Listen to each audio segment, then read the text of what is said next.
Where's my change? Change? Ogre, you only gave me 500 Nigerian nairas. No be 1,000 Nigerian nairas. Oh, don't stress me, abeg. Aziz was a real Lagos hustler.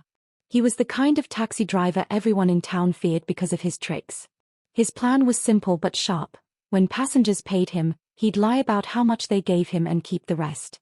Every day, he drove through the noisy streets of Lagos, from Yaba to Ikeja, turning confused passengers into his personal ATM. To him, it wasn't stealing, it was just street sense. One hot evening, as the sun was setting and the streets were buzzing, Aziz picked up a strange passenger. The woman was wearing a shiny green wrapper, and she didn't look like she belonged in Lagos. She got into the cab and gave him a crisp 1,000 Nigerian nairas note. "Take me to Ikeja," she said quietly. When they got there, Aziz smiled his usual sly smile. "Madam, you gave me 500 Nigerian nairas, not 1,000 Nigerian nairas," he said. But instead of arguing, the woman gave him a long, strange look. "Keep the money," she said, stepping out of the car. Then, turning back, she added in a low, chilling voice, "Every dishonest naira you earn will turn to fire at midnight." Aziz burst into laughter as he drove away. "A joke. These Lagos people and their wala," he said.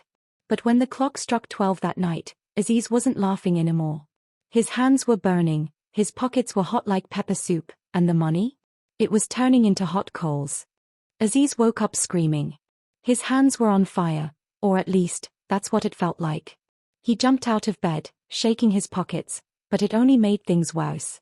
His money, all the naira he'd hustled that day, was glowing red like burning charcoal. The heat scorched his skin, and the smell of smoke filled his tiny one-room apartment. What kind of juju is this?" Aziz cried, grabbing a bucket of water to douse the fire. But no matter how much water he poured, the money didn't cool down. Instead, it seemed to laugh at him, mocking him with each fiery glow. Panicking, Aziz threw the burning notes out of the window. "This is madness," he muttered, pacing the room. His neighbors, already used to Lagos drama, ignored his shouts. Midnight wala wasn't their problem. When the fire finally stopped, Aziz collapsed on the floor, shaking. "That woman, she cursed me," he whispered. His mind raced. Who was she? How did she know his name? He had scammed hundreds of people, but this felt different. Something told him this wasn't ordinary bad luck. By morning, Aziz had made up his mind. He needed answers. Grabbing his car keys, he sped to the same spot where he had picked up the mysterious woman. But Lagos, with its endless traffic and chaos, had no time for his desperation. The spot was empty, and the woman was nowhere to be found. As he sat in his taxi, sweating under the hot sun, a question haunted him. How do you fight a curse when you don't even know who cursed you? Aziz couldn't sit still. The curse was real, and he knew it. Every time he thought about it, his hands started itching, as if the fire would return at any moment. He had to find help, fast. That afternoon, he drove to a dusty, crowded corner of Lagos Island where people said a powerful barber lived.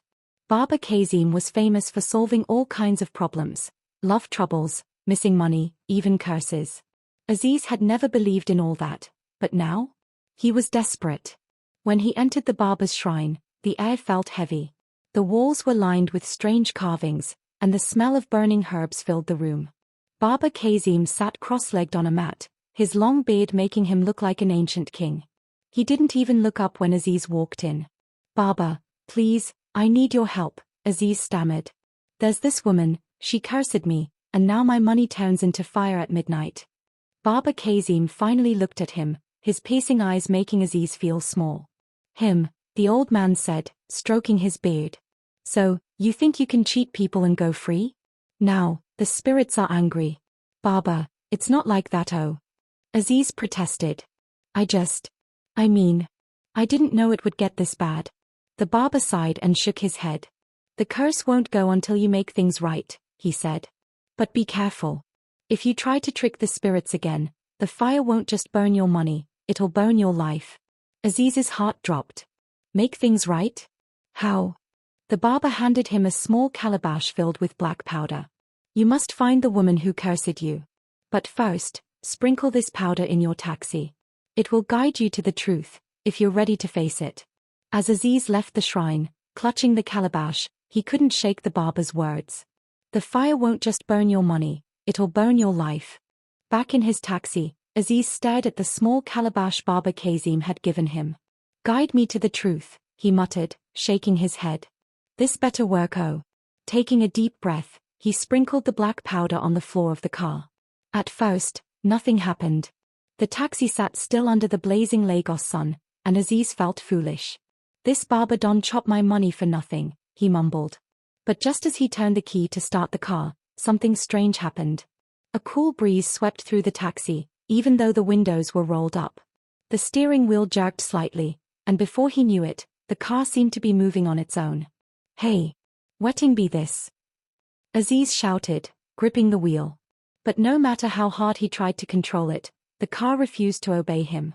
It twisted and turned through the chaotic streets of Lagos, narrowly missing Danfos and Okadas. People were shouting, but Aziz barely noticed. Finally, the car came to a sudden stop in front of a busy market in Mushin.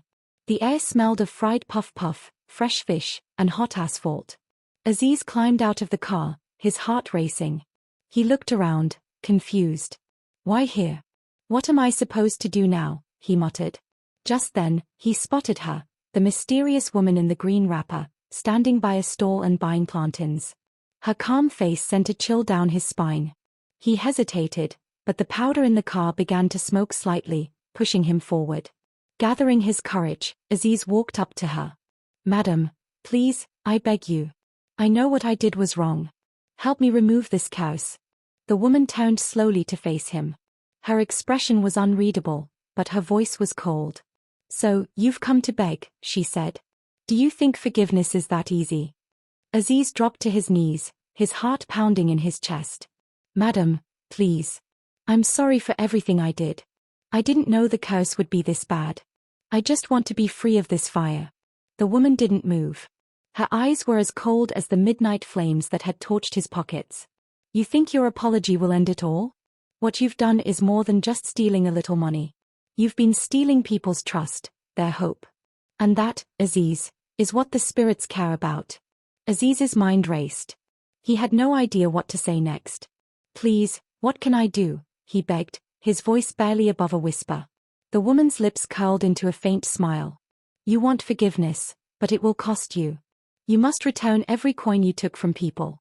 Not just the money, but your pride too. Humble yourself and make things right. Aziz looked up at her, his eyes wide. But how can I return everything? The people I tricked don't even know I took their money.